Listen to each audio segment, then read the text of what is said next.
नमस्कार। साहित्य तक के बुक कैफे की एक दिन एक किताब में मैं जयप्रकाश पांडे आपका स्वागत करता हूं और वादे के मुताबिक आज मैं उन 10 पुस्तकों के साथ उपस्थित हूं जिन्हें मैंने 2021 में पढ़ा और जो मुझे पसंद है। साहित्य तक इन पुस्तकों की रैंकिंग का कोई दावा नहीं करता, न ही यह दावा करता है कि यह सबसे अच्छी पुस्तकें हैं। हाँ, लेकिन ये वे पुस्तकें हैं जिन्हें मैंने पढ़ा और मुझे पसंद आई। आज कहानियों की बात करूंगा मैं। गुलाबी नदी की मछलियां सीनीवाली की पुस्तक है। यह पुस्तक लेडीज पार्टियों और रंगीनियों को लांघकर गांव की कच्ची डगर और धूल मिट्टी में जीने वाले लोगों की दास्तान कहती है। इसमें प्रेम भी है, पीड़ा भी है, विद्रोह भी है और समर्पण भी है। इसके प्रकाशक हैं अंतिका प्रकाशन। हाथ तो उग ही आते हैं शिवराज सिंह बेचैन का यह कहानी संकलन है।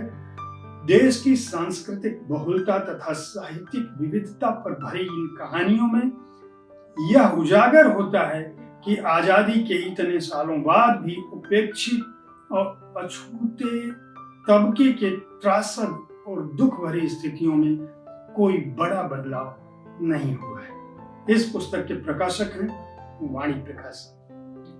आखिरी दावत और अन्य कहानियां खालिद जावेद का यह कहानी संकलन है जो बाजार की तफरीह, मोलभाव, धोखा, कथित सफलता और अहंकार के बीच मानवीय सभ्यता व मनोवृत्ति के आपस में टकराने की जुगुप्सा भरी कहानियों को समेटे हुए है। इसका गद्यात्मक प्रवाह किसी कविता का सा आभास देता है। इसके प्रकाशक हैं सूर्य प्रकाशन मंदिर, बीकानेर।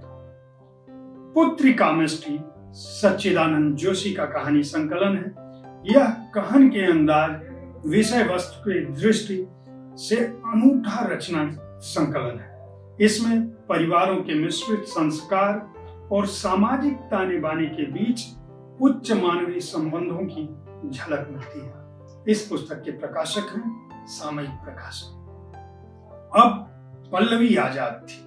सूर्य कुमार उपाध्याय का यह कहानी संकलन हमारे समय में जिंदगी से जुड़े हर पहलू की कहानियों के साथ हमारे सामने आता है। इसमें महानगर की संवेदना, रिश्तों की उठापटक के बीच भावनात्मक और भौतिकवाद से जुड़ी कहानियां शामिल हैं। इसके प्रकाशक हैं रेड ग्रेप बुक्स।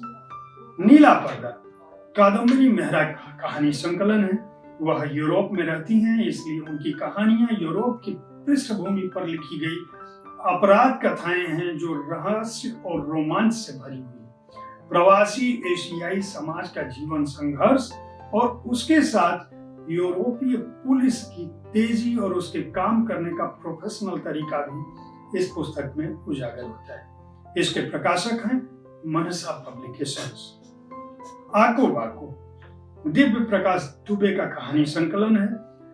नई वाली हिंदी के इस रचनाकार ने अलग अलग शहरों में रहने वाले आम और खास लोगों की आधी अधूरी हसरतों के सेट पर ये कहानियां लिखी हैं। इसके प्रकाशक हैं हिंद युग्म प्रकाशन। और तुझे क्या चाहिए उषा राजेश सक्सेना का यह कहानी संकलन दो संस्कृतियों के परस्पर संघर्ष से अधिक आपसी सामंजस्य और उनसे उपजी मानवीय अनुभूतियों की कहानियां कहता है। इसके प्रकाशक हैं सामयिक प्रकाशन।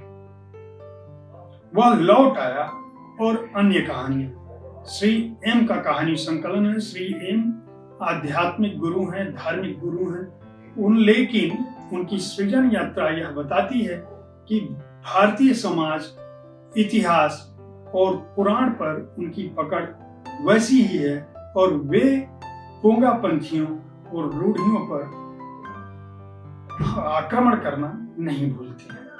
इसके प्रकाशक हैं पेंगुइन इंडिया। अपेक्षाओं के बियाबान निधि अग्रवाल का कहानी संकलन है। यह संकलन यह बताता है कि मानवीय दुखों का कोई वर्गीकरण नहीं हो सकता। जीवन का जो अवलोकन है वह इन कहानियों की विशेषता है। क्यों? क्योंकि किसी किसान का दुख, किसी प्रेमी का दुख अलग अलग होकर भी अनुभूति के स्तर पर एक समान हो सकता है। इसके प्रकाशक हैं बोधि प्रकाशक। साहित्य तक की टॉप 10 पुस्तकों की यह चर्चा कल भी जारी रहेगी। कल ठीक इसी समय ऐसी ही 10 पुस्तकों के साथ, जिनकी विधाएं अलग हो सकती हैं, मैं आपके पास उपस्थित होऊंगा। तब तक के लिए देखते रहें साहित्य तक और पुस्तकों के प्रति साहित्य तक के इस प्रयास को सराहें। धन्यवाद।